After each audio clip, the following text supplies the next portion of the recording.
तो कान्हा की मुरली की धुन है। विलम्ब हो गयो है, वो तो वन में पहुंच भी गयो। बस करो मौसी, सुनने दो ना, कितनी मीठी धुन बजा रहे हो कान्हा। ये तो स्वयं ही मुझे बुला रहा है, अपना पता बता रहा है।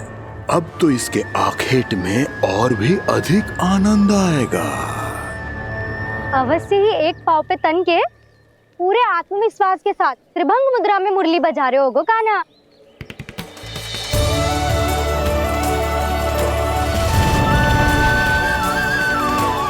हाय, कितना सुरीला बजाता है।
अवश्य ही एक पाव पे तन के पूरे आत्मविश्वास के साथ त्रिभंग मुद्रा में मुरली बजा रहे होगो कान्हा।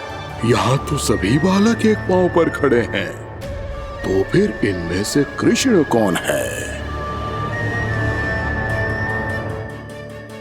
अद्भुत प्रभु, जो छलिया सारे संसार को अपने छलावे में फंसाता है, आज आपने उसे ही फंसा दिया।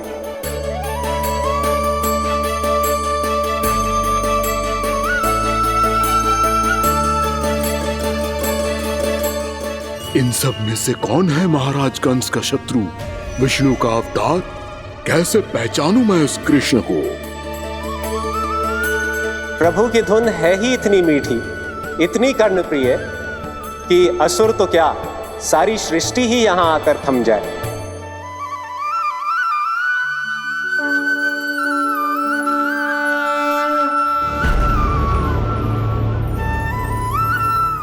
कहीं ये तो नहीं है वो मेरा शिकार विष्णु अवतार?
अद्भुत प्रभु, अब तो आपकी धुन पर पहाड़ियां भी पिघलने लगी।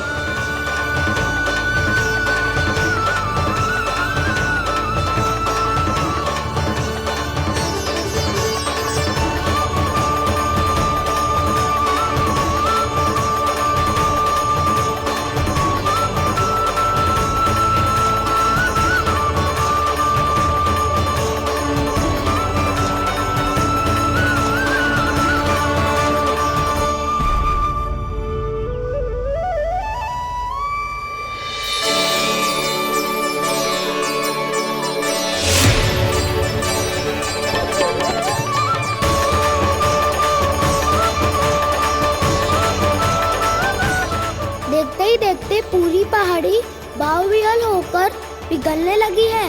प्रभु मुरली बजाने में खो गए हैं और उनके साथ ही खो गए हैं सभी सुनने मनुष्यों, पशु पक्षियों और देवताओं के ही नहीं, जड़ चेतन किसी के लिए को रोक पाना संभव नहीं होगा। कहीं प्रभु की इस मनमोहक मुरली की धुन पर सारा ब्रह्मांड ही ना पिघल जाए। गाना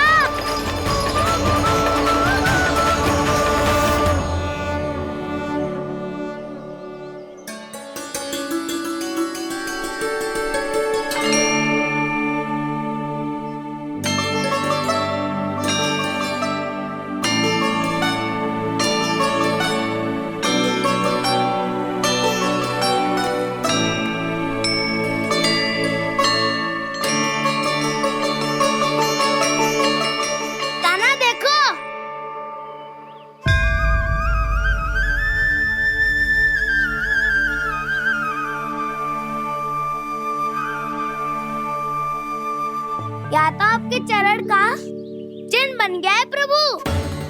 अपने भक्तों के हित के लिए मेरी बस एक ही इच्छा है, ऐसी चिन्ह मेरे हर भक्त के हृदय पर हो। आपके पद चिन्ह तो सदैव से ही आपके भक्तों के हृदय पर छपे हुए हैं प्रभु, पर इस पहाड़ी ने भी अब इसे अपने मन में बसा लिया है। तो युगों युगों तक इस पहाड़ी को चरण पहाड़ी के नाम से जाना जाए। तो युगों युगों तक इस पहाड़ी को चरण पहाड़ी के नाम से जाना जाए। तो युगों युगों तक इस पहाड़ी को चरण पहाड़ी के नाम से जाना जाए।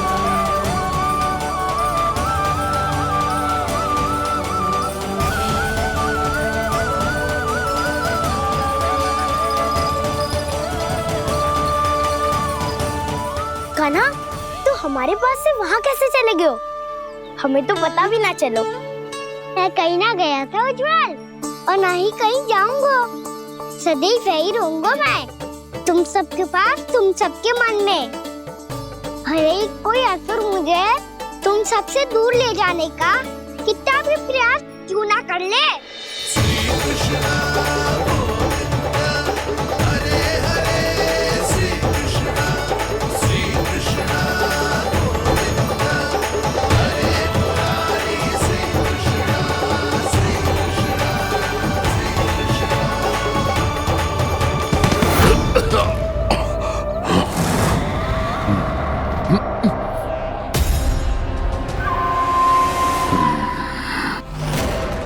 भले ही कितनी भी लीला क्यों न रच ले वो, आज उस छलिया कहलाने वाले विष्णु का सामना सच्चे छलिया से होगा।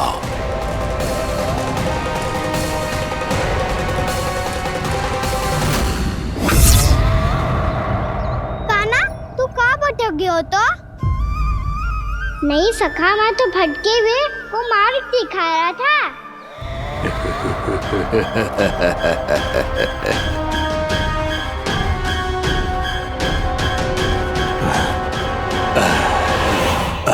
फिर से कहीं मत चले जाइयो, बहुत कठिनाई से फिर से तेरा साथ मिलो है हमें। कान्हा, तो इतने दिन बाद आए हो हैं, आज हम केवल गैया ना चराएंगे, कछु आनंद भी लेंगे आज। किसो आनंद? मैंने मारा और गैया सरा के वह दूल्हे से पहले ही सीधे सीधे सब घर सोलो। वैसे भी वन में बहुत भय लगता है मुझे। क्योंकि किस बात का भय? इतनी शीघ्र बोल गए। अभी कुछ दिन पहले ही तो उस ससुर और देवता में कितने भीषण युद्ध हुआ था। हाँ, हम शीघ्र घर जाएंगे। अरे वसंता, वो युद्ध ना था, सब बड़े बड़े देवता हमारे सखा कान्हा को बचाने आए थे। तू ही सोच, जिसकी रक्षा सारे भगवान मिलके एक साथ करते हैं, वो कान्हा हमारे साथ है, तो फिर हमें कैसा भय? वो कान्हा हमारे साथ है, तो फिर हमें कैसा भय? तुम सब भी कौन सी बात लेकर बैठ गए हो? ये बताओ कि आज हम क्या खेलेंगे?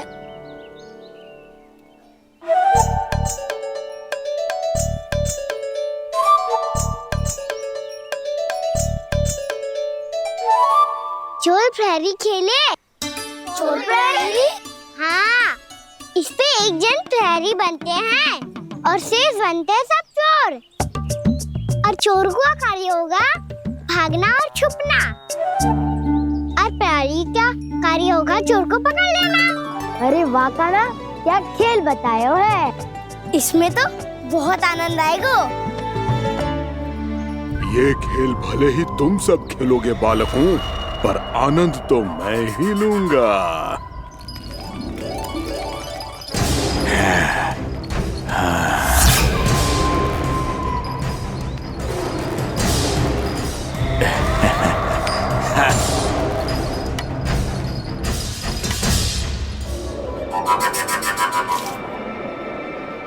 जी सिक्का।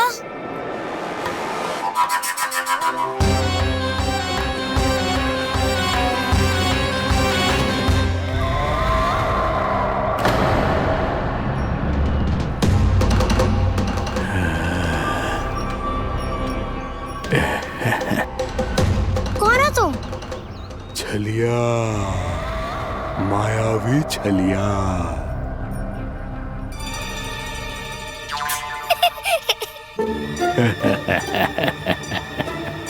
छलिया तो बहुत भयानक होता है, तुम्हारे जैसा थोड़ी दिखता है। हाँ, मुझे मूर्ख समझते हो तुम? 100 छलियाएं देखे हैं मैंने, हाँ, पर मैं उनसे ना घबराता हूँ, उनको मुझसे भय लगता है। हाँ, सच? और नहीं तो क्या, मैं हूँ इतना अनोखा, इतना वीर। तुम्हें विश्वास ना हो रहा है तो चलो मेरे सखाओं से पूछ लो।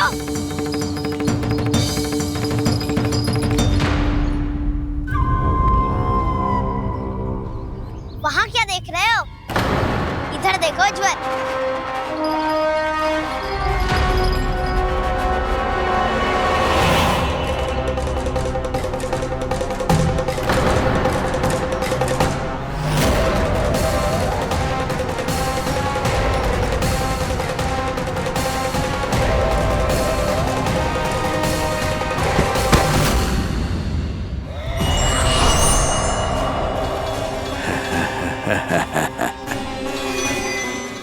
सौ छलिए देखे हैं इसने।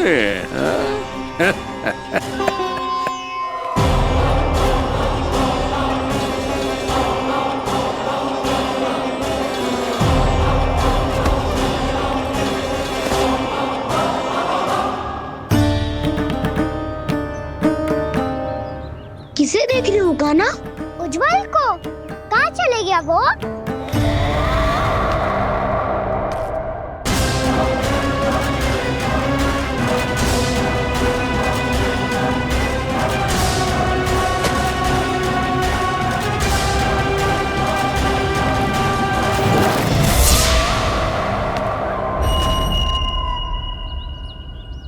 मत ही करो काना, उज्जवल यही का ही होगा, आ जाएगा। क्या हो गया खाना? तूने कही थी ना कि हम चोर प्रहरी खेलेंगे, तो खेल क्यों ना रहो? तुम्हारी प्रतीक्षा कर रहे थे। वैसे तुम कहाँ रह गए थे?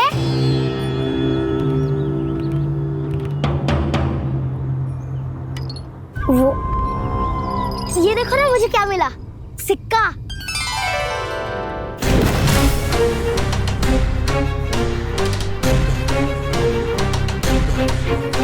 दीदी दिखा दिखा।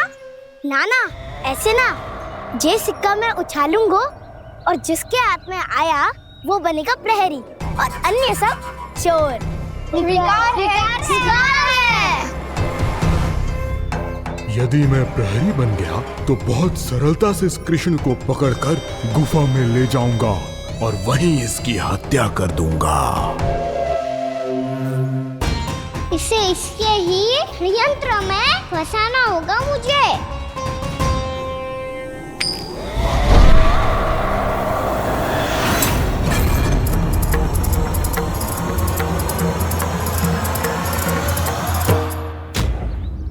मैं प्रहरी, तुम सब चोर।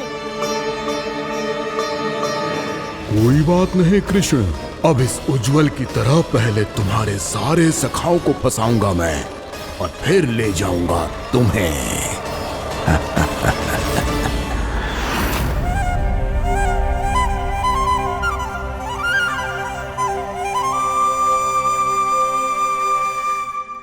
चलो खेल आरंभ करें। काना तो हमें पकड़ना। आंखें बंद कर काना।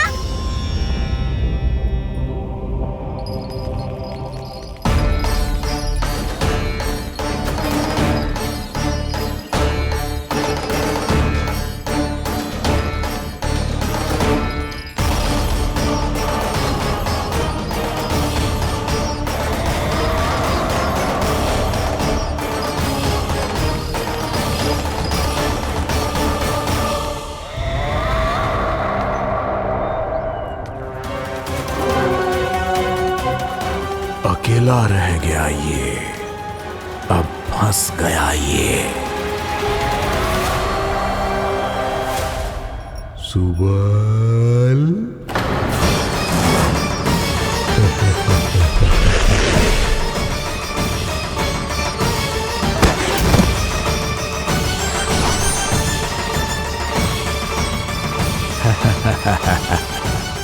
इन सब का तो मुझे पता नहीं, परंतु मुझे बड़ा आनंद आ रहा है इस खेल में।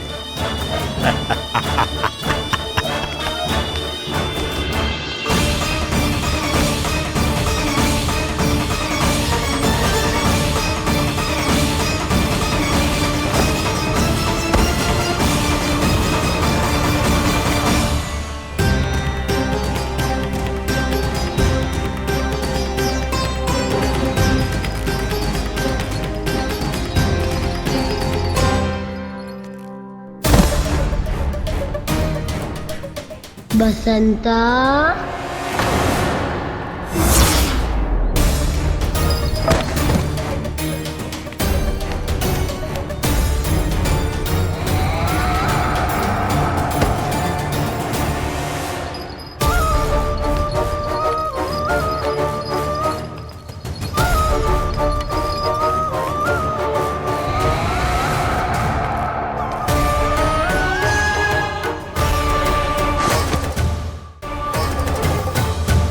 ये तो एक एक करके सभी बालकों को अपना शिकार बनाता जा रहा है। प्रभु ऐसा क्यों करने दे रहे हैं? प्रभु की हर लीला का कोई ना कोई उद्देश्य होता है। यदि वो इस असुर को इन निर्दोष बालकों पर अत्याचार करने से नहीं रोक रहे हैं तो इसका भी कोई ना कोई कारण अवश्य होगा।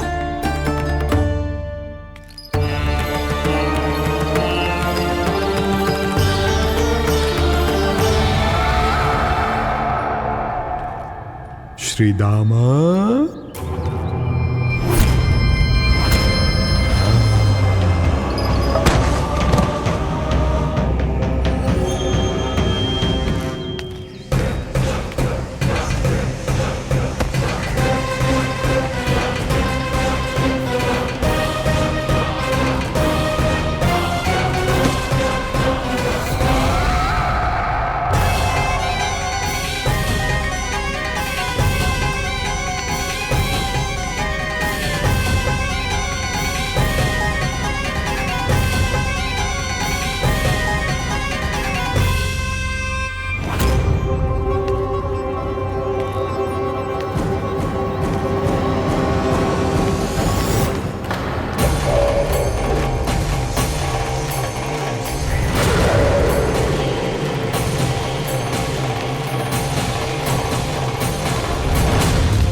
अब केवल 2 ही बालक शेष बचे हैं।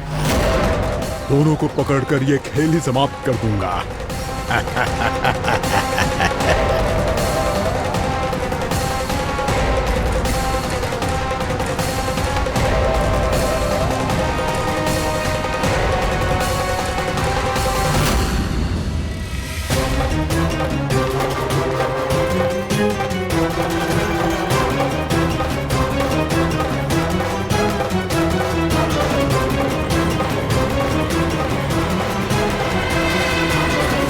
ये तो छलिया है, मायावी छलिया। मेरे सभी सखाओं को शिकार बना लिया इसने। मैं इसे नहीं छोड़ूंगा। कान्हा, कान्हा,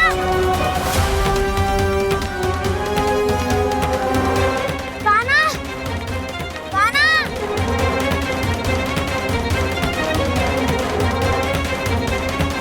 कान्हा, ताऊ,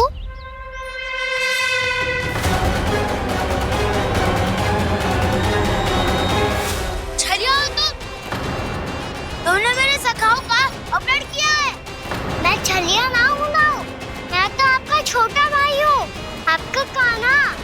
मैंने सब कुछ अपनी आंखों से देखा है। बस तुम छलिया ही हो। रूप बदल बदल कर मेरे सखाओं का अपहरण कर रहे हो। ये क्या कह रहे हो दाऊ? आप ही मुझे नहीं पहचानोगे तो कौन पहचानेगा?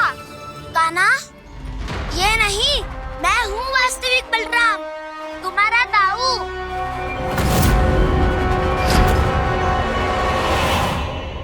इसके भौकाल में मत आना कान्हा, यही है छलिया।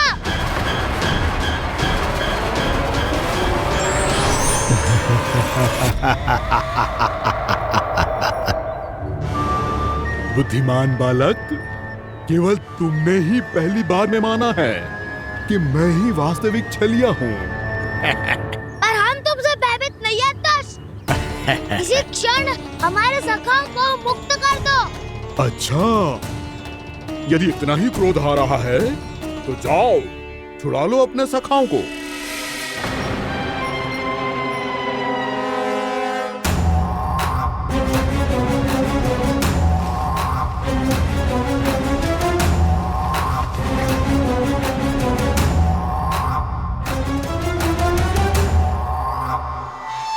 तुम छलिया हो, तुम छलिया हो, तुम छलिया हो, तुम छलिया हो, तुम छलिया हो, तुम छलिया हो, तुम छलिया हो, तुम छलिया हो।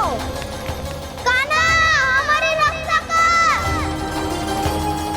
कान्हा, रक्षा करो हमारी। बलराम, हमें बचाओ।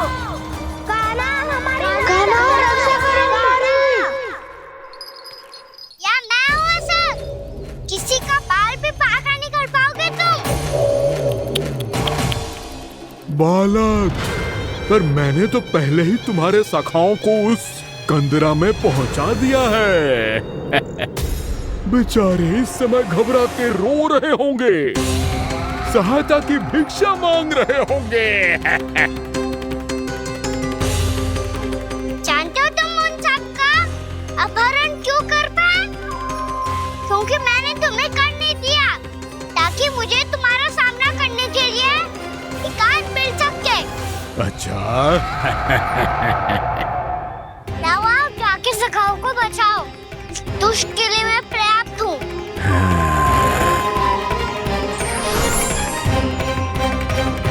कान्हा, पीछे मुड़ के मत देखना कान्हा।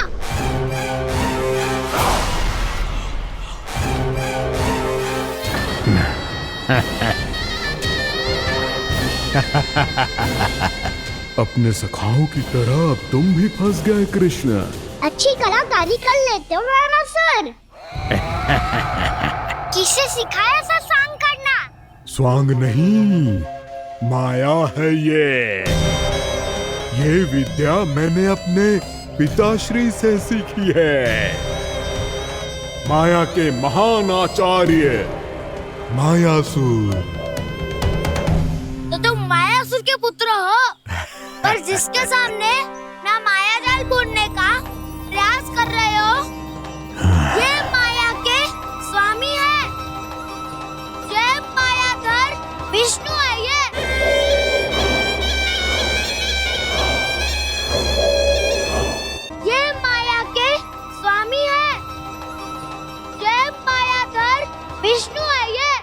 अच्छा, तो होते रहे। मैं तो इनकी हत्या करने आया हूँ और हत्या करके ही जाऊंगा। जाओ, आप सखाओं को बचाओ, मैं इनका सामना कर लूंगा। पर कान्हा, अभी आप ही ने तो कहा था माया का स्वामी हूँ मैं।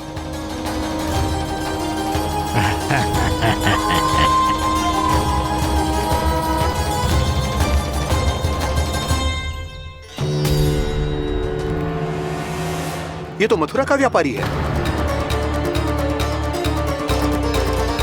इसको अर्थ वो जो था वो सच में छलिया हो तो कहीं वो नंदमोहन तो ना पहुंच गो। हमें शीघ्र ही गांव जाना पड़ेगा और सबको सावधान करना पड़ेगा। चल।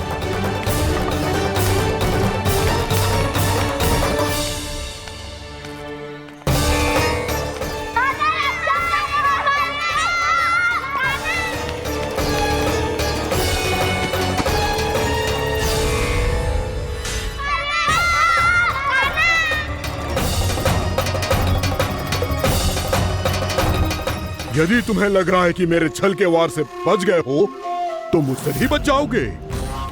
ये तुम्हारी सबसे बड़ी भूल है कृष्ण। मेरे पास बहुत सारे मायावी अस्त्र हैं जो क्षण भर में ही तुम्हें विष्णु लोक पहुंचा देंगे। तो फिर प्रतीक्षा क्यों कर रहे हो? बालक, मैं परिहास नहीं कर रहा हूँ। मुझे पता है, तभी तो कह रहा हूँ शीघ्र दिखाओ ना। मुझे तुम्हारे सारे मायावी अस्त्र देखने हैं। कैसे बालक हो तुम? मैं यहाँ खेल दिखाने नहीं आया हूँ। उस समय वैद क्यों कर रहे हो ब्रह्मासुर? जो करने आए हो वो ही करो ना। अब देखो कैसे तुम्हारे प्राण एक ही वार में इस देह का साथ छोड़कर उड़ जाएंगे। मेरी मायावी अग्नि तुम्हारे भोले भाले से इस मुख को जलाकर भस्म कर देगी।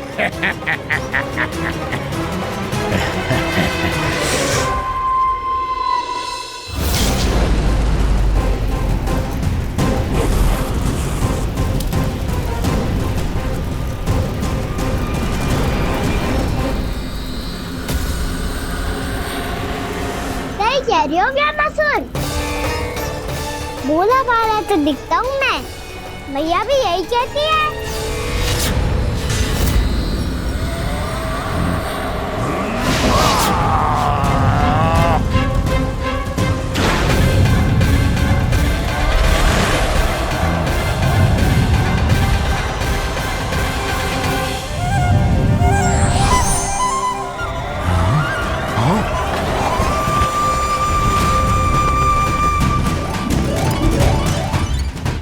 आसन को उपहार देने के लिए बहुत बहुत धन्यवाद ब्रह्मासुर। बहुत समय से खड़े खड़े थक गया था मैं।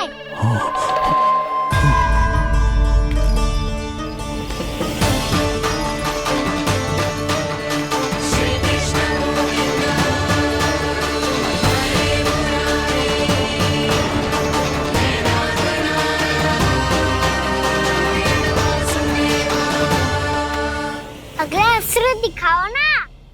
तुम्हारी यही जिज्ञासा आज तुम्हारा अंत करने में सहायक बनेगी मूर्ख बालक।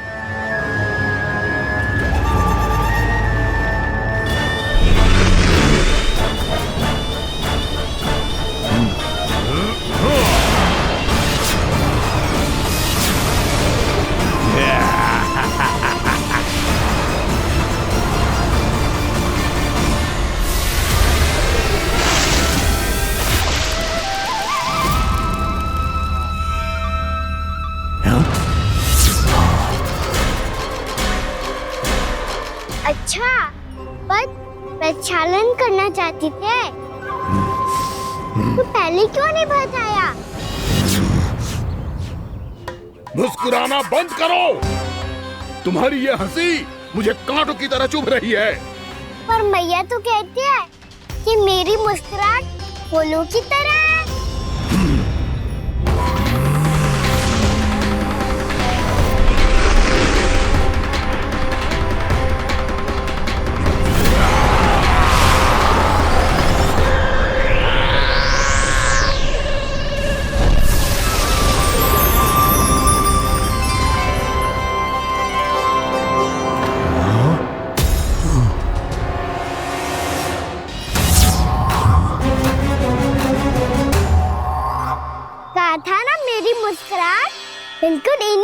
उल्लू की तरह है।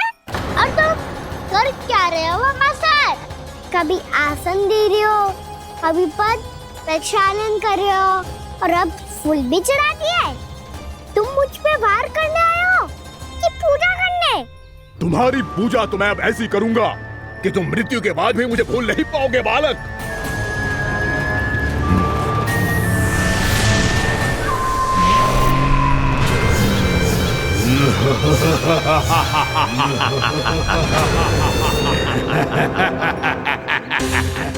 कान्हा, ये चट्टान तो मुझसे हिल ही ना रही।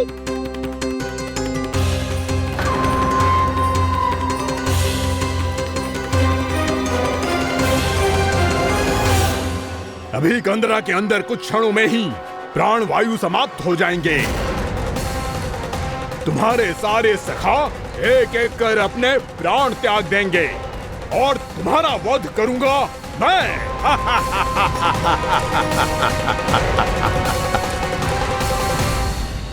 अरे सब जन बच के रहना। छलिया आया हुआ है वृंदावन में। अरे छलिया आ गया है। वृंदावन में मायावी छलिया। अरे क्या हुआ? कौन छलिया? मायावी छलिया, सबको छलता है वो। हाँ, कुछ भी कर सके है वो। बहुत भयानक। अरे भानु ठहर जरा, क्या हुआ? बहुत भयानक है वो, बच के रहना सब लोग। अरे भेष बदल ले तो है वो। हाँ। क्या हुआ? छलिया है वो। अरे मेरी बात तो बताओ। रानी भाभी, रानी भाभी, कान्हा घर पर ही है ना? ऐसे भड़बड़ा क्यों रहे हो? कोई भूत देख लियो है क्या? भूत ना भाभी, छलिया से भेंट हो गई। सच्ची का मायावी छलिया है भाभी। क्या उल्टा सीधा बोले जा रहे हो? ठीक से बताओ। अब बोलो भी। वो कान्हा के पीछे पड़ो है वो। मेरे लल्ला के पीछे? हाँ रानी भाभी, हमारे अचेत होने से पहले हमने उसे ये कहते सुना था कि वो वृंदावन आने वाला है कान्हा से मिलने। हे नारायण, मेरे कान्हा की रक्षा करना। जसोदा जी, मायावी छलिए से बचना बालकों के बस की बात ना है। जीजी, बालक वन में अकेले हैं।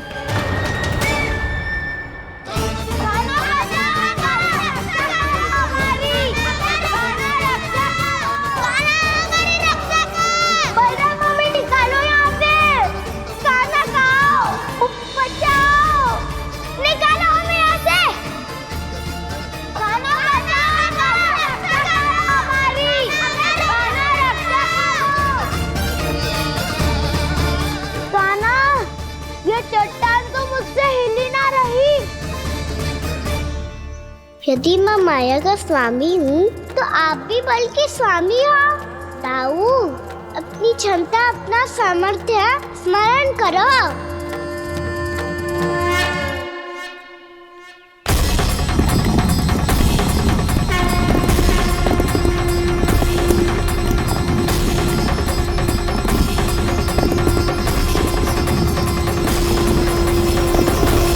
इससे पहले कि वो कंदरा का द्वार खोल के तुम्हारे सखाओं को बाहर निकाले, मैं तुम्हारे प्राण ले लूंगा कृष्ण।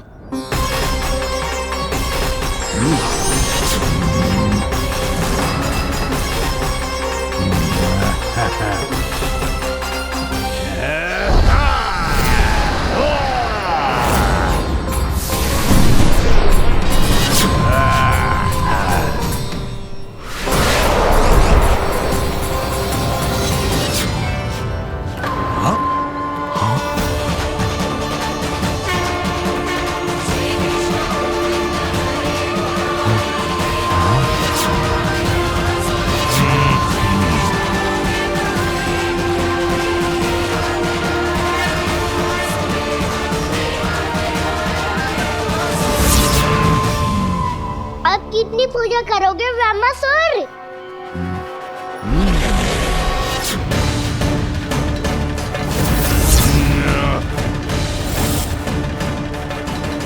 प्रभु तो खेल खिला रहे हैं इससे, और ये खेले जा रहा है विवश होकर, उनकी माया से बाध्य होकर।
जो प्रभु के सामने माया करने आया था वो स्वयं को ही माया में उलझा हुआ पा रहा है। नारायण नारायण। लो, अब तो तुमने दंडवत प्रणाम भी कर लिया, माया भी कथा भी उपहार में दे दी। तुम चाहते क्या हो वामासुर? मेरी शरण में आना है क्या?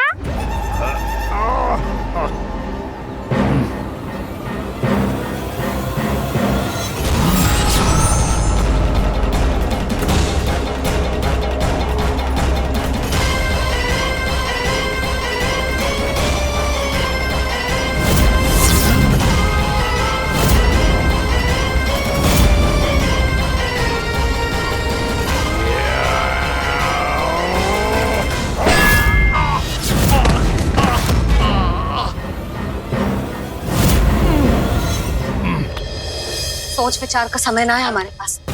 अपने बालकों की रक्षा के लिए इसी क्षण में निकलना होगा।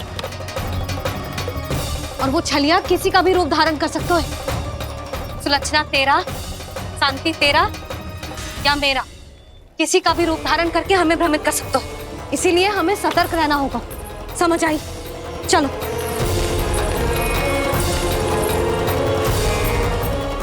अभी भी समय है रामासुर, समझ जाओ। यदि मैया आ गई तो बात गड़बड़ हो जाएगी।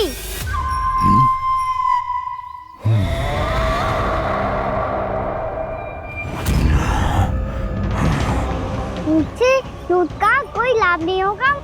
रामासुर, स्मरण करो तुम कौन हो? मायासुर का पुत्र हूँ मैं, अपने स्वामी महाराज कंस का सेवक हूँ, और तुम्हारा हूँ मैं काल।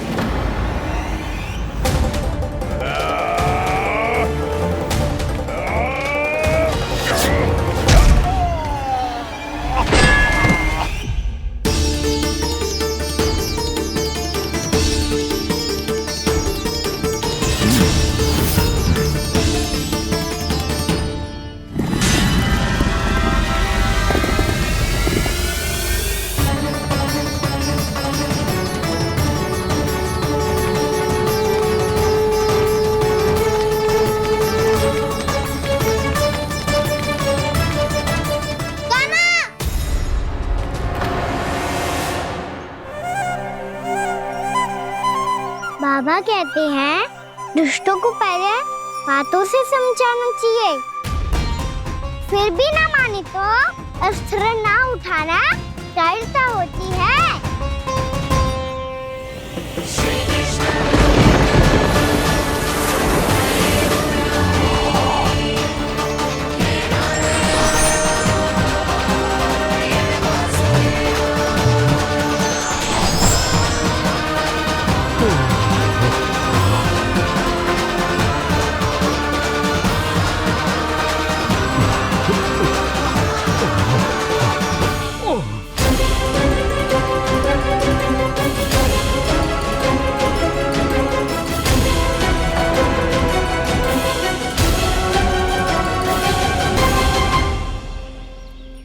पता था मुझे, अपने बाबा के स्वरूप को हानि नहीं पहुंचाओगे। सही कही तुमने। पिता की छवि ही पिता के समान भी आनंदीय होती है। रामासुर, रामासुर।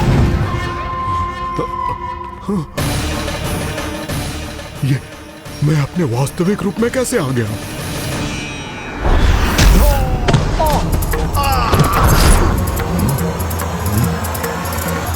मेरे बाबा का स्वरूप नहीं लेना चाहिए था तुम्हें।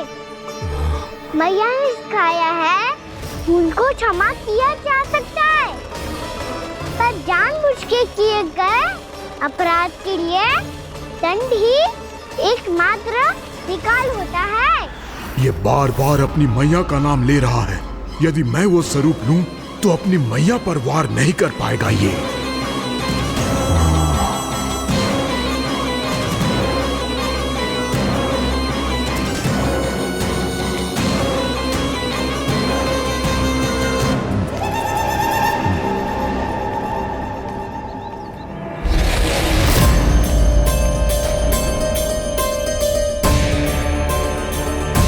लल्ला,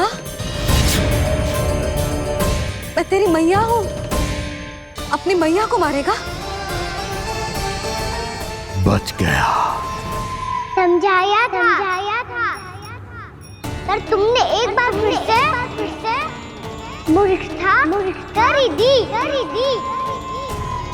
इस बार तुमने पहले से भी बड़ी और पहले से भी भयंकर भूल किया वैमासुर।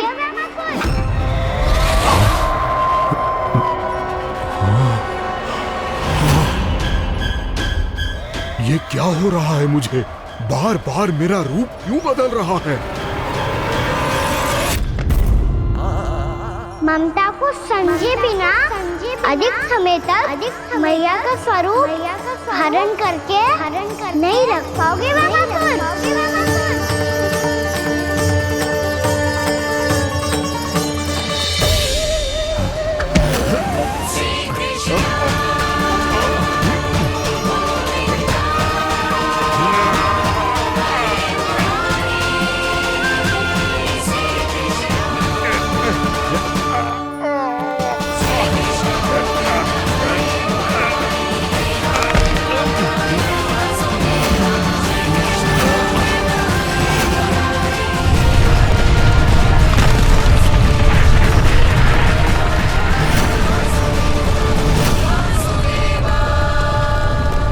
प्रभु के क्रोध से धरती भी कांपने लगी है।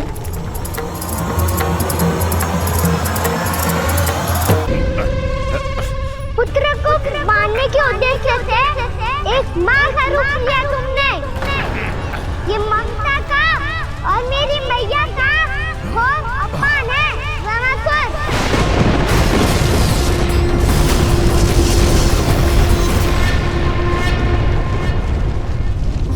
इससे पहले इस असुर के कारण निर्दोष प्राणियों का कोई अहित हो, मुझे कुछ करना होगा। यदि मैं माया का स्वामी हूँ तो आप भी बल के स्वामी हो। दाऊ, अपनी क्षमता अपना सामर्थ्य स्मरण करो।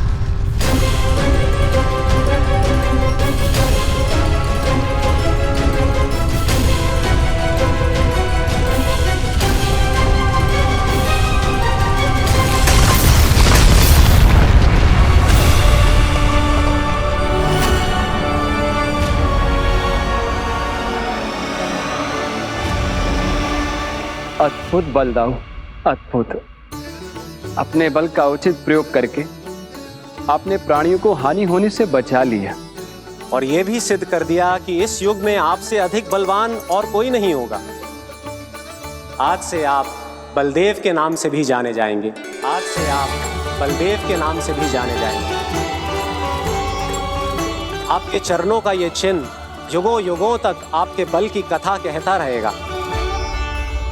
बलराम का चरण चिन्ह।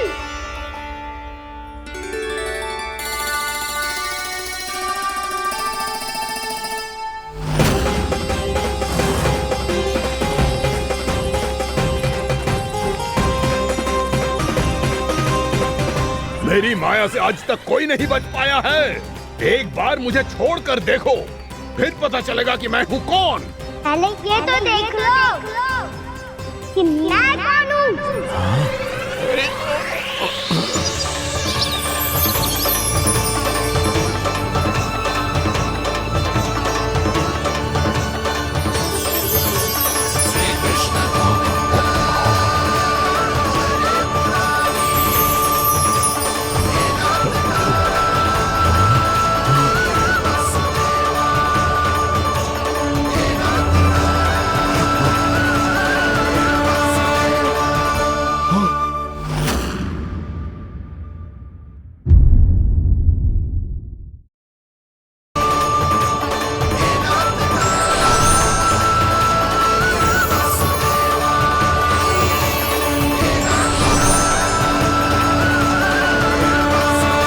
कुछ वरन आया वैमासुर।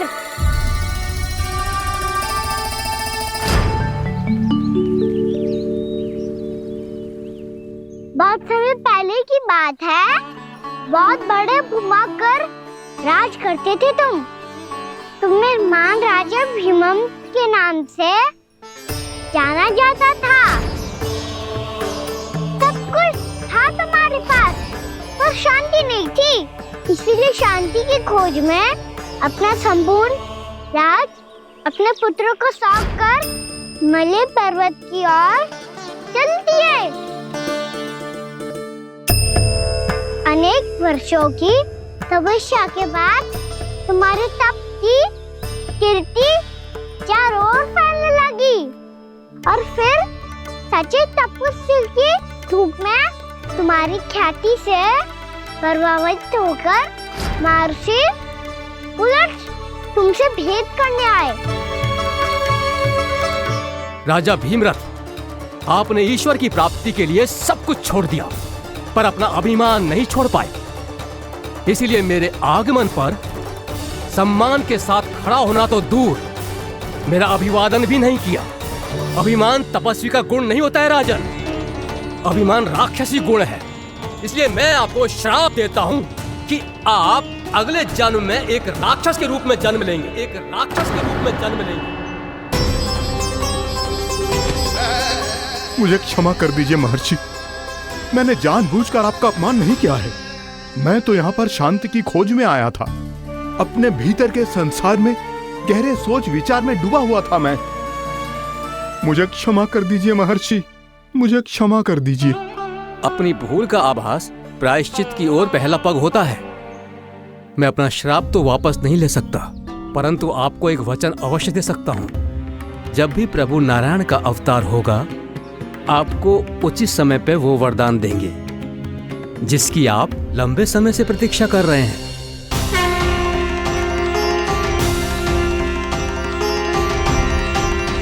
प्रभु, आपने मेरी आंखें खोल दी।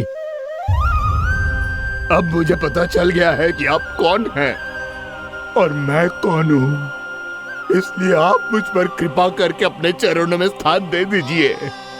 मुझे वो शांति प्रदान कीजिए जिसकी खोज में मैं वर्षों से भटक रहा हूँ।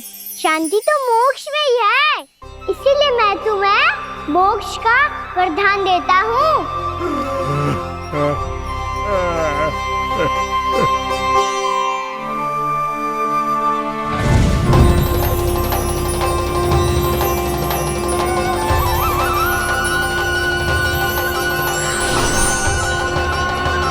प्रभु की ये लीला सदैव स्मरण रखी जाएगी। इस स्थान को इनका आशीर्वाद मिलेगा और इस कंदरा को व्योमासुर की कंदरा के रूप में पहचाना जाएगा।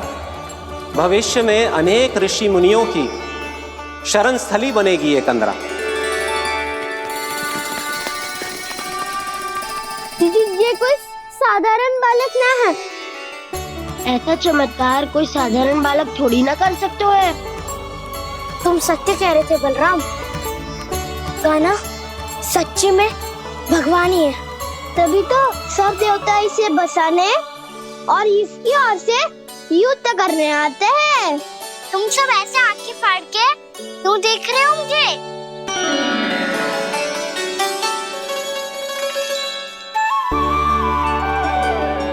बलराम, तुम बलवान हो और कान्हा भगवान है।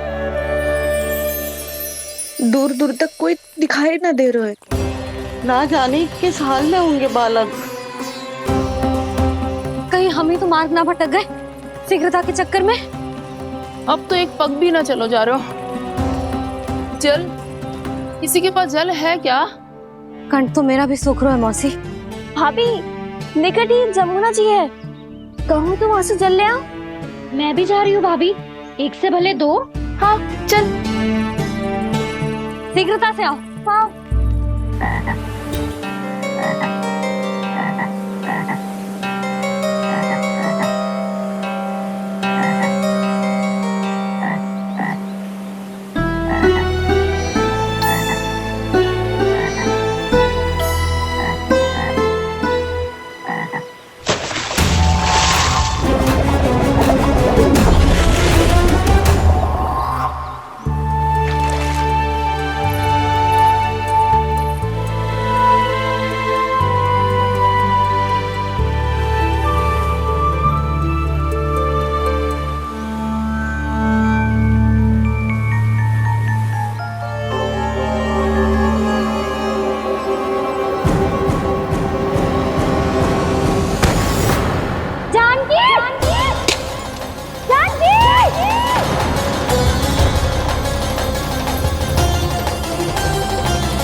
जानकी, जानकी, क्या होगा इसे? देखो ना जी, अब छलिया की सूचना मिलते ही हम सब बालकों को ढूंढने चली गई और ढूंढते ढूंढते सबको बहुत प्यास लगी आई जी। तो जानकी जमुना जी की नदी से जल लेने गई और उसने जमुना जी का पानी पिया और उसकी जेदशा हो गई। बालक कहाँ है? वो ठीक तो है ना? ऊपर से सब ठीक है, पर भीतर से बहुत भयभीत है सब। जानकी तो बिल्कुल नीली पड़ गया है। लग तो है विष फैल गया है इसका पूरे तन में। मथुरा के सर्वश्रेष्ठ विदेह जी को बुलाए गए हैं उसके उपचार के लिए। जैसे ही इसने जल को मुंह से लगाया, ये गिर पड़ी। चटपटाने का अवसर भी ना मिलो। हाँ वैद्य जी, और निकटी मृत पशु भी पड़े हुए थे। हाँ, मैंने भी अस्थियां देखी थी। इसका तो यही अर्थ हो सकता है कि समस्या वहाँ के जल में ही हो। वैद्य जी, आप रोगी की नाड़ी पे ध्यान दो ना। जे गोपिया क्या कह रही है उसे सुनने की आवश्यकता ना है। जब तक विष के कारण का पता नहीं चल जाता, हम उपचार कैसे कर सकते हैं रानी जी? जी, वो निकट ही यमुना जी में एक विशेष क्षेत्र है। ये सब उसी के जल की बात कर रहे हैं। तब तो ऐसा भी हो सकता है कि किसी विषैले सर्प के काटने का प्रभाव हो। पर सर्प के काटने का चिन्ह ना है उसके तन पे। सर्प जब काटता है तब उसके दांत के चिन्ह बन जाते हैं। मुझे पता है, बड़े बड़े सर्प को काटते हुए देखो है मैंने। एक दिन अब बस कर उज्जवल, ये बड़ी बड़ी हाँकने का समय ना है। पर यदि सर्प ने ना काटा है, फिर जानकी की ये दशा किसने की? अवश्य किसी राक्षस ने की होगी। नाना, कोई विषैला पशु भी तो हो सकता है। यह अवश्य किसी महाविषैले सर्प के विष से हुआ है। सर्प ने भले ना काटा हो, लेकिन ये अवश्य ही किसी महाविषैले सर्प के विष के कारण हुआ है। कालिया नाग। कालिया नाग?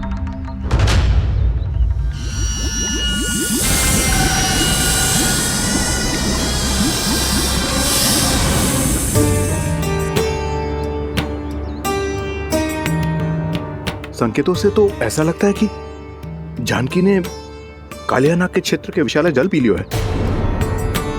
कालिया नाग एक लोक श्रुति है, कल्पना में गढ़ी हुई एक कथा, और कछु ना है।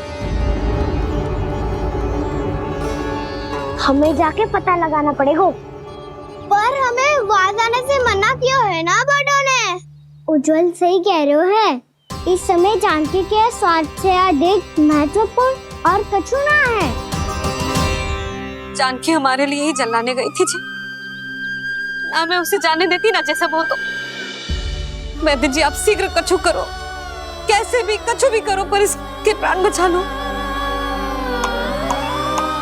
यशोदा, धैर्य रखो, श्री नारायण पर विश्वास रखो, वो सब ठीक कर देंगे।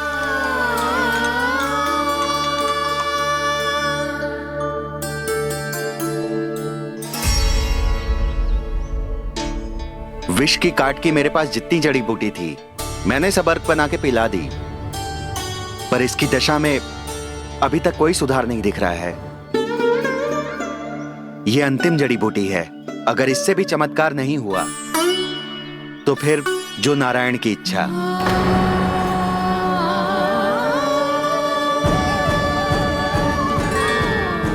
पर कोई तो उपाय होगा जानकी को बचाने का।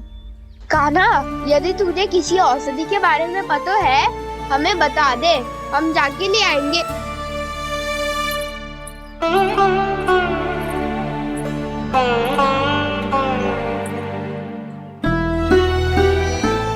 हे नारायण, हे प्रभु, मेरी जानकी के प्राण बचा ले प्रभु। क्या तो मैं अपने आप को कभी क्षमा न कर पाऊंगी। ये सारी मेरे ही कारण बनाई थी। उसकी रक्षा करो प्रभु, मेरी पुकार सुन। कान्हा, तूने हमें बकासुर से बचाया था ना? और बकासुर से भी तो, और छलिया से भी तो तूने ही बचाया था ना हमें। क्या ऐसा कोई उपाय ना है जानकी को बचाने का? धन्वंतरी,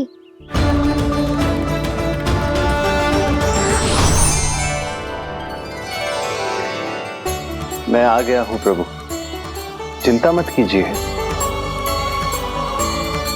आपके आदेश का पालन अवश्य होगा। यशोदा मैया,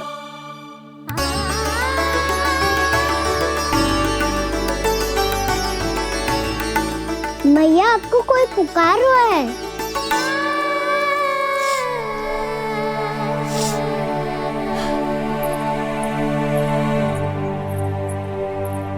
चिंता मत करो मैया, अब धन्वंतरी जी आ गए हैं, वो सब संभाल लेंगे। धन्वंतरी जी कौन है? जिन्होंने संसार का आयुर्वेद दिया, आरोग्य के देवता, वे श्री नारायण के अवतार।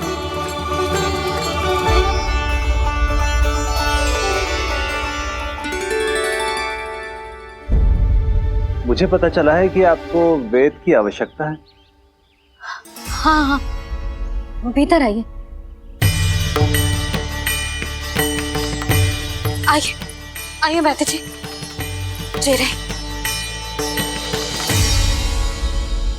मथुरा का सर्वश्रेष्ठ वैद्य अर्थात मैं यहाँ आ चुका हूँ और रोगी को जितनी औषधि की आवश्यकता थी सब दे चुका हूँ।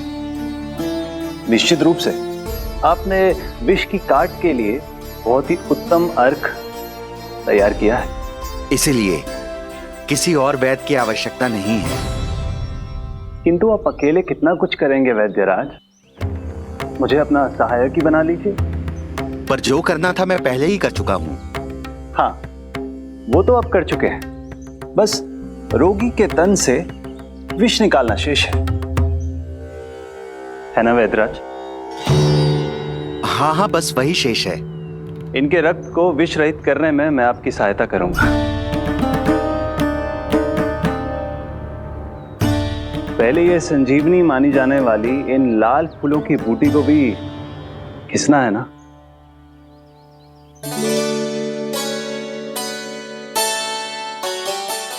हाँ हाँ, तुम सही कह रहे हो, इसे अच्छे से घिसो।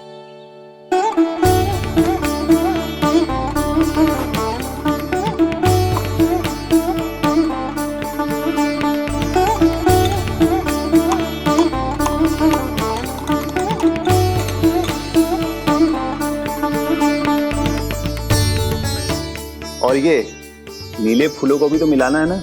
हाँ हाँ, अच्छे सहायक बन सकते हो तुम, ऐसे ही श्रम करते रहो।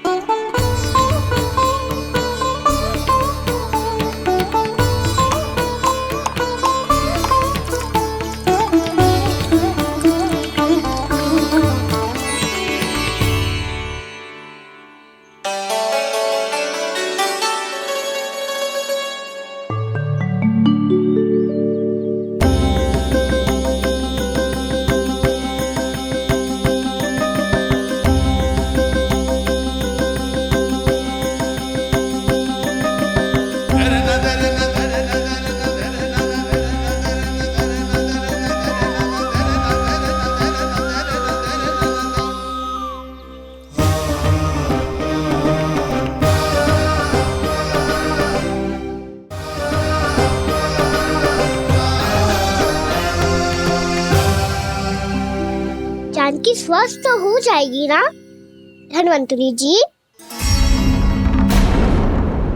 धन्वंतरी? प्रभु, अब मैं क्या करूं? आपने तो स्वयं ही मेरी पहचान उजागर कर दी। जी क्या करो कान्हा? आप सब ऐसे क्यों देख रहे हो? मैया कहती है ना, सभी वैद्य धन्वंतरी जी का ही रूप होते हैं। वाह कृष्णा, चतुर तो हो तुम। वैसे वास्तविक धन्वंतरी मैं हूँ, मेरा अर्थ है वास्तविक वैद्य मैं हूँ। ये तो मेरा सहायक है, मुझे पूरा विश्वास है बिल्कुल ठीक हो जाएगी। वैसे ही थोड़े ना मुझे मथुरा का सर्वश्रेष्ठ वैद्य कहते हैं लोग।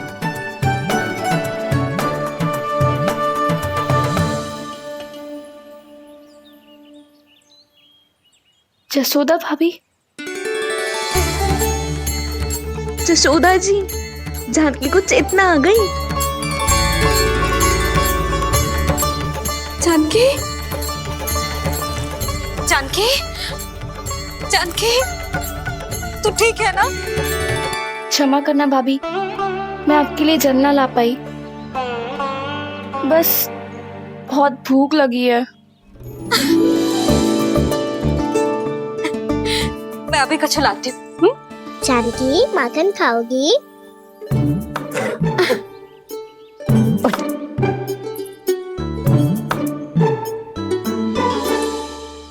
आजा, तू ही खिला दे लल्ला।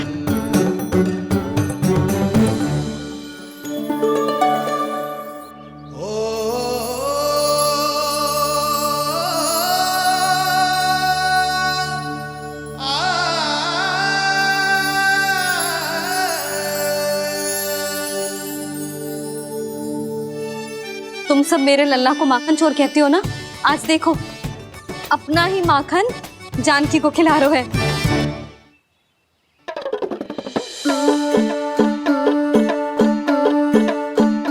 थोड़ा और विश्राम कर लो। सदैव तुम हम सबकी सेवा करती हो, आज मैं तुम्हारी सेवा करूंगा। जानकी की जिज्ञासा तब हुई जब जय यशोदा काकी की सेवा कर रही थी, और अब देखो स्वयं भगवान ही इसकी सेवा कर रहे हैं। जानते हो इससे क्या सिद्ध होता है? जो भी यशोदा मैया की पूजा करेगा, अर्थात अपने माता पिता की सेवा करेगा, उनके साथ सम्मान से व्यवहार करेगा, ईश्वर स्वयं उसका ध्यान रखेंगे। कभी धन्वंतरी के रूप में तो कभी स्वयं कान्हा के रूप में। भक्त और भगवान का देखो कैसा ये अनुराग,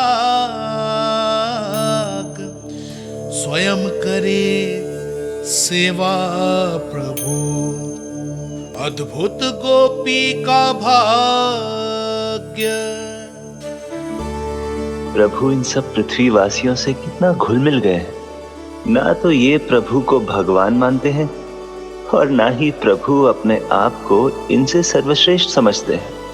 अपने आचरण से ये सिद्ध कर रहे हैं कि ये सभी में हैं और सभी इनका ही अंश है।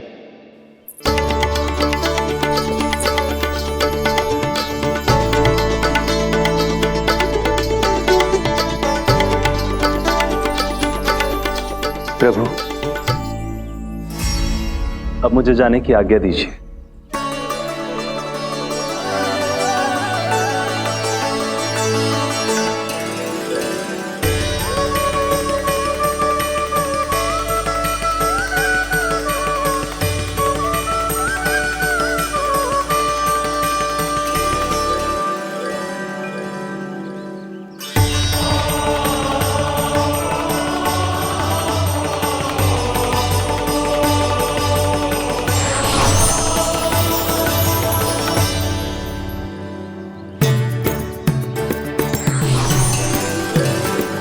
कान्हा ने तो सच्ची में धन्वंतरी जी को बुला लिया था।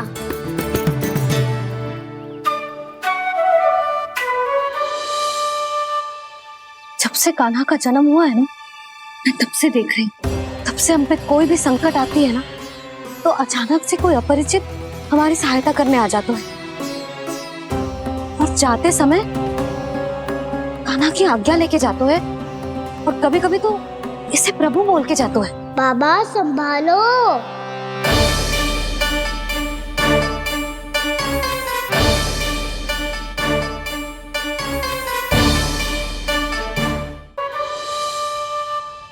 जब से कान्हा का जन्म हुआ है ना, मैं तब से देख रही हूँ, तब से हम पे कोई भी संकट आती है ना, तो अचानक से कोई अपरिचित हमारी सहायता करने आ जाते हैं, और जाते समय कान्हा की आज्ञा लेके जाते हैं, और कभी कभी तो इसे प्रभु बोल के जाते हैं।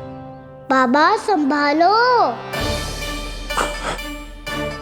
यशोदा, इस जानकी को चढ़ो है और विचित्र विचार तुम्हारे मन में है। अरे सब जानते हैं कि हमारा परिवार राजसी, तुम्हें पता ना चल तो हो पर हमारे कान्हा को सब राजकुमार ही समझते हैं देखकर, इसीलिए उसे सम्मान देने के लिए सब ऐसा ही करते हैं, और कोई बात ना है।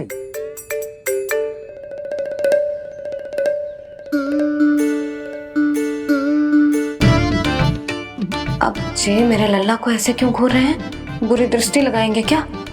वैद्यराज जी, आपके सहायक तो गए, अब आप यहाँ क्यों हो? वो क्या है ना, मैं अपने रोगी का निरीक्षण करके पूरी तरह से संतुष्ट होकर ही जाता हूँ।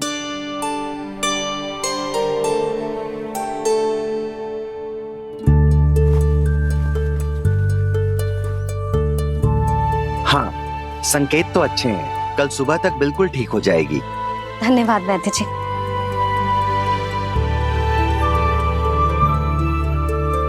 बस तो फिर हम कल पकड़ पकड़ाई खेलेंगे जानकी।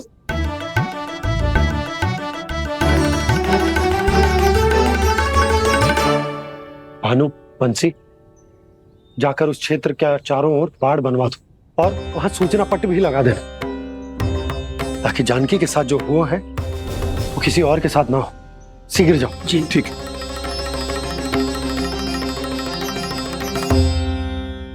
और सूचना पट लगवाने से समस्या का समाधान नहीं होगा बाबा। निर्दोष पशु सूचना पट देख कर भी कुछ समझ नहीं पाएंगे।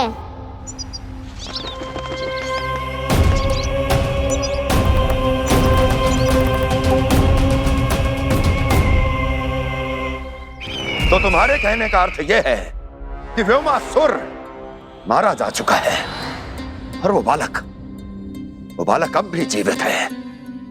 हाँ महाराज, मैंने गोप बालकों को कहते सुना था कि कृष्ण ने छलिया को मोक्ष दे दिया है, पर वृंदावन सुरक्षित नहीं है महाराज। वो एक बहुत बड़ी समस्या से जूझ रहे हैं। कैसी समस्या? गांव के निकट क्षेत्र में किसी विषैले सर्प का निवास है।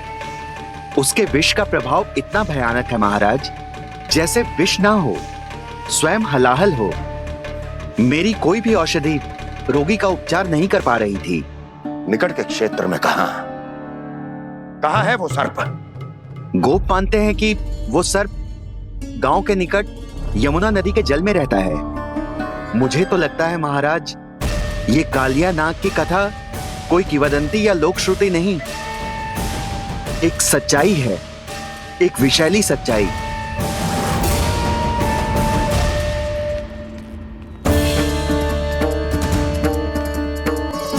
कालिया का सामना करने का समय आ गया है, पर उससे पहले मुझे बुलाना होगा उन्हें।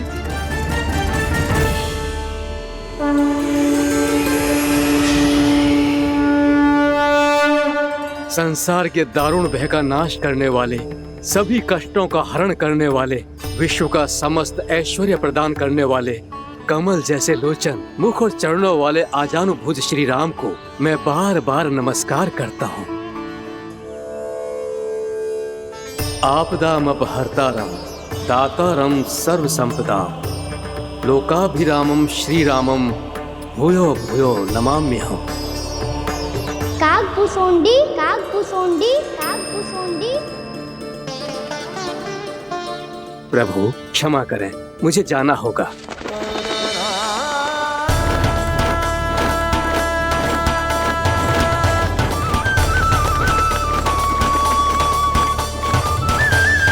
प्रणाम प्रभु। अनेक बार मैं आपके दर्शनों के लिए आया प्रभु।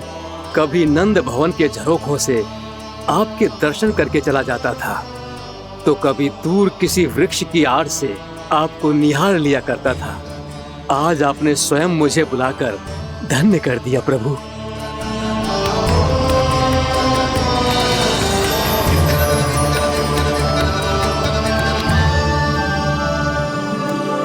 मैंने आपको यहाँ एक विशेष कारण से बुलाया है। आपके श्राप से इस कालिया नाग को मुक्त करने का समय आ गया है। ये तो बहुत ही उत्तम समाचार है प्रभु। इतने वर्ष बीत गए, मुझे आज भी स्मरण है वो दिन जब मैंने उन्हें श्राप दिया था। अपने क्रोध पर नियंत्रण खोकर बहुत बड़ी भूल कर दी थी मैंने प्रभु। बीती हुई घटनाओं पर दुखी होके कोई लाभ नहीं है। हमें भविष्य की ओर देखना होगा।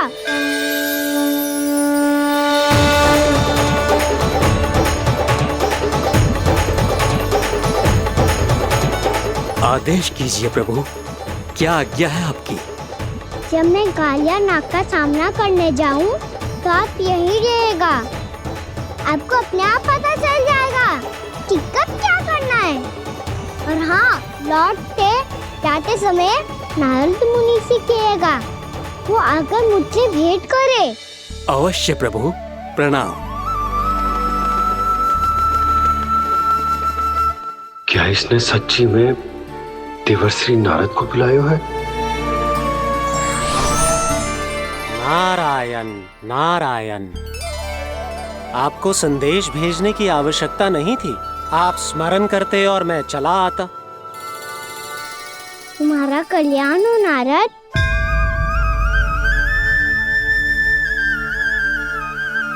मैंने तुम्हें एक विशेष कार्य के लिए बुलाया है। आज्ञा दीजिए प्रभु। तुम्हें एक बार फिर कंस से भेंट करनी होगी। विचार कीजिए महाराज, क्या आप बिना किसी शंका के कह सकते हैं कि कौन सी पंखुड़ी पहली है और कौन सी आठवीं? उस दुष्ट से भेंट करना स्वयं कीचड़ में उतरने के समान है प्रभु। कमल पुष्प प्राप्त करना हो तो कीचड़ में उतरना पड़ता है नारद। आपका आदेश तो मैं स्वप्न में भी नहीं टाल सकता प्रभु। कंस कालिया नाग के बारे में जान गया है, पर वो उसका सामना करने का साहस नहीं कर पाएगा। मैं आतुर हूँ प्राप्ति, मूर्ख नहीं। मेरी बुद्धि फिर नहीं गई है। मैं स्वयं उस कालिया जैसे महाविषैले सर्प के सामने खड़ा हो जाऊं और अपने ही काल को आमंत्रित कर लूं। तो फिर अपने लाभ के लिए उसका प्रयोग करने का कोई और उपाय सोचिए स्वामी। कुछ ऐसा कीजिए कि यमुना नदी का पूरा जल विषैला हो जाए और वृंदावन वासी उसका उपयोग करे, और आपका काल कहलाने वाला वो बालक स्वयं काल के गाल में चला जाए। उत्तम उत्तम सुझाव है प्राप्ति। अब मुझे उस कालिया तक पहुंचने का मार्ग ढूंढना होगा। उसको विवश करने का कोई उपाय ढूंढना होगा, क्योंकि व्यक्तिगत रूप से उससे भेंट करना असंभव है। असंभव। आप सही कह रहे हैं प्रभु। कंस में उतना सामर्थ्य नहीं कि वो कालिया नाग का सामना स्वयं कर सके। वैसे तो कालिया गरुड़ देव का भी सम्मान नहीं करता, तो फिर वो कंस का सम्मान क्यों करेगा भला? नहीं करेगा, पर कंस तुम्हारा सम्मान अवश्य करेगा नारद। तुम्हारी बातें भी सुनेगा और मानेगा भी। ये मेरी योजना का बहुत ही महत्वपूर्ण भाग है। तुम कंस के पास जाओ और कहो कि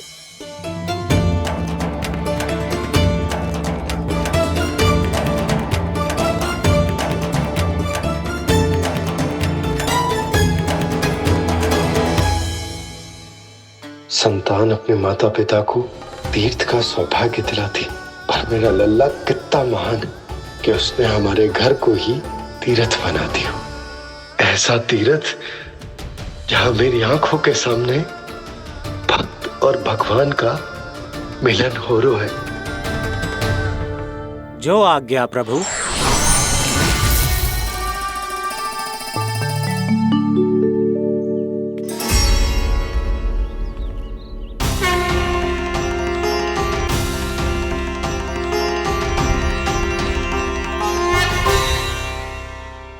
बाबा। कान्हा, ये सब क्या चल रहा है? पहले काक भुसुंडी जी और फिर जे नारद जी। क्या योजना बना रहे हो तुम? कान्हा, बता ना लल्ला, क्या सोच रहे तू? कहां देख, अगर तुझे अपने बाबा को ना बताना हो ना, तो अपने भक्त को बता दे। क्या सोच रहे हो लल्ला? क्या करने वाले हो आप?